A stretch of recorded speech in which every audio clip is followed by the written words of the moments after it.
Good day, everyone. Miss Red here. How are you today? I hope you are doing well. Today, we are going to talk about arts.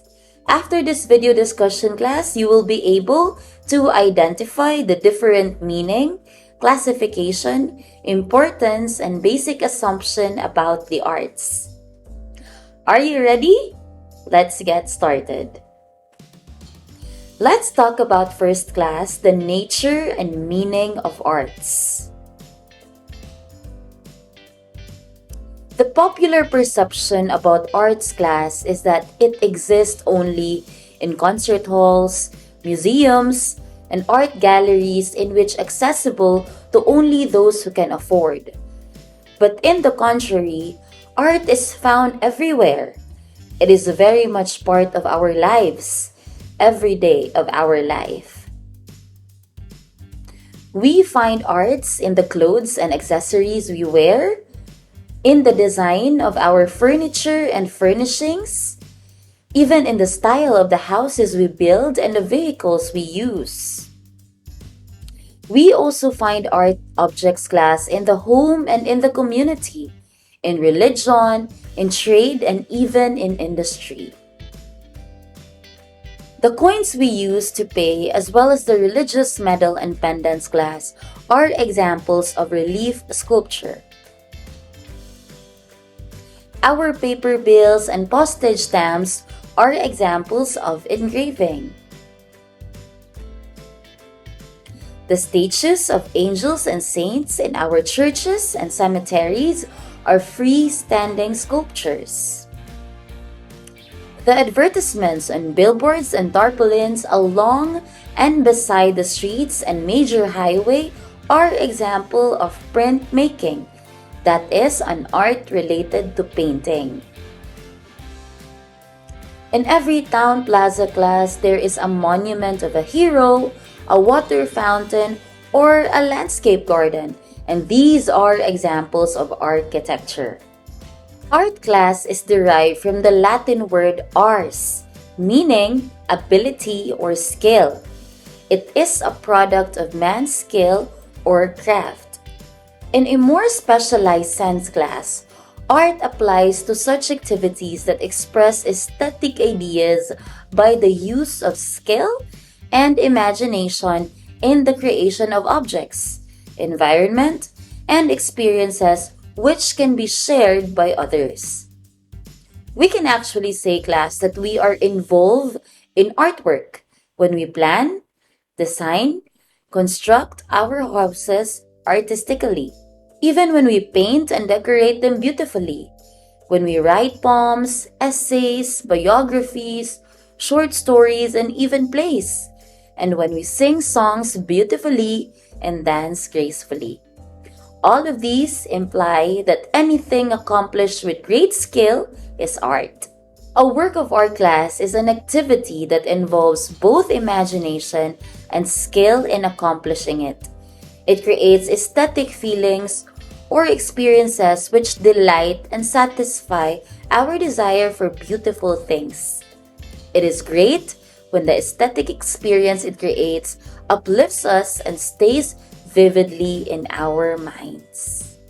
According to Bogart, a work of art includes the following: is a record of a particular artist's view, also an activity that involves both imagination and skill in accomplishing it.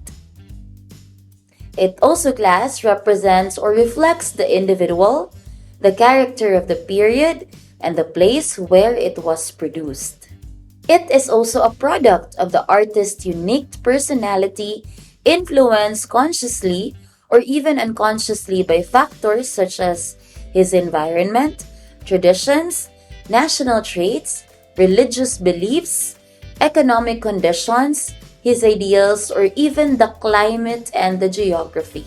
Appreciating a work of art class implies an intellectual involvement with what is being appreciated, be it a painting, a musical composition, a piece of sculpture, a drama, or a novel. To appreciate any one of the arts does not mean responding emotionally. but one has to understand that it is all about its elements and how these are put together in a harmonious pattern of relationships. Our second talking point class is the classification of arts. Let's start first with the visual art. These are artworks or perceived by our eyes, which may be classified into graphic arts and plastic arts. The motto of a visual artist is I think, I see. Let's start first with the graphic arts. These are artworks that have a flat two-dimensional surface such as painting, drawing, photography, tarpaulin, and other products of the printing industry. It covers the commercial arts like design of books, advertisements, signs, posters, and other displays for advertisement. Second is the plastic arts. These are visual arts which have three-dimensional forms. Under this grouping are architectural designs and construction of buildings and other structures, landscape of gardens, parks, playgrounds, and golf courses, even interior design, and also sculpture, or even designing and making objects such as jewelry, ceramics, leatherworks, and weaving. We can also include here the industrial arts, which involve a specialized skill in making industrial designs of automobiles and household appliances.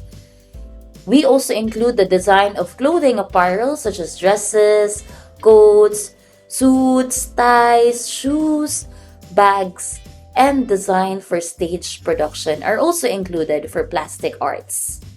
Another classification of arts class is the performing arts. These include the theater, play, dance, and music, and they involve movement, speaking, and gestures. And the motto of the performing artist is I think, I hear. Third classification is the literary arts. These include the essays, short stories, novels, poetry, and dramas. They usually say this is the best way I can best express my inner thoughts and feelings. The motto of a literary artist is I think, I write. The fourth classification class is the popular arts. These include the film, newspaper, magazine, radio, and television. The fifth classification is the gustatory art of cuisine. This involves skill in food preparation. Next classification is the decorative arts. These are visual objects produced for beautifying houses, offices, cars, and other structure. These are also called applied arts. This time, class, let's talk about the importance of arts. Arts have a particular significance in our lives. They become much a part of our daily living as we surround ourselves with beautiful things we like. Arts are involved in most of the objects we see and use and the music we hear every day. The interest in appreciation and beauty is one of the main concerns of the arts. All of the arts class that we see and hear have a purpose as well as expression. They occupy some place in our judgment. Leonel Ventura sums up the value and importance of arts by saying that it is not the canvas, the hue, the oil, or tempera, but the contribution of the arts to our life, its suggestion to our sensations, feelings, and imagination.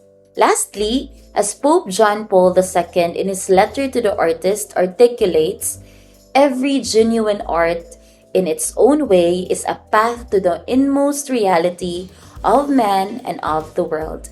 It is therefore a wholly valid approach to the realm of faith which gives human experience its ultimate meaning. Now let's talk about the basic assumptions about the arts.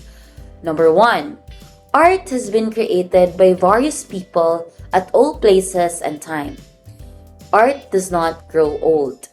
It exists because it is liked and enjoyed. Second, art is personal. It is a product of a man's imagination, good taste, and skills in doing things. And third, art is not nature. Nature is the subject of the art. That's it, everyone. Are you learning? I hope you are. If you have questions or clarifications, please address it in our face-to-face session.